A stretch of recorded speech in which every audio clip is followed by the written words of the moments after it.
We're in Lyon about to board the Tara Ocean boat.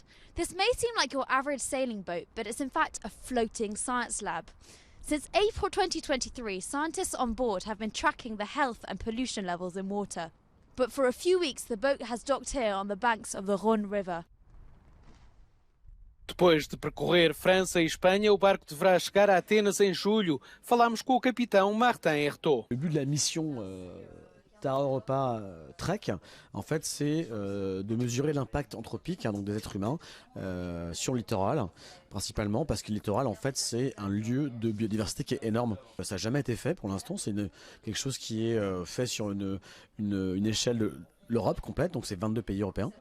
No coração do Tara encontra-se uma cabine de barco convertida, carregada de maquinaria. Le rôle du bateau Océano, c'est de collecter de la donnée. On traque à peu près 4000 produits chimiques, donc pesticides, pharmaceutiques, qui ont été listés. Et on regarde en fait si on les retrouve déjà terre, mer, et quelles sont les interactions avec les micro-organismes.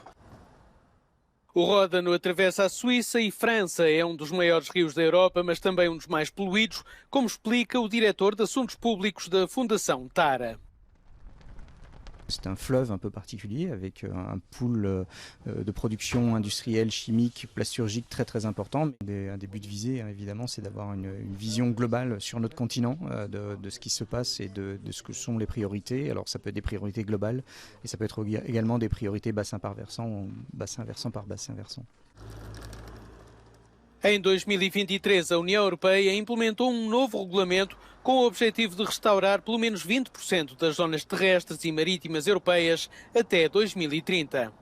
Les molécules chimiques, elles circulent dans le monde. On va les retrouver dans l'eau du Rhône, on va les retrouver forcément par nature après, dans les mers, dans les océans, on va les retrouver également dans l'atmosphère. Donc il n'y a pas de frontière à la pollution, il faut bien être conscient que tout ce qui affecte la nature quelque part l'affecte globalement.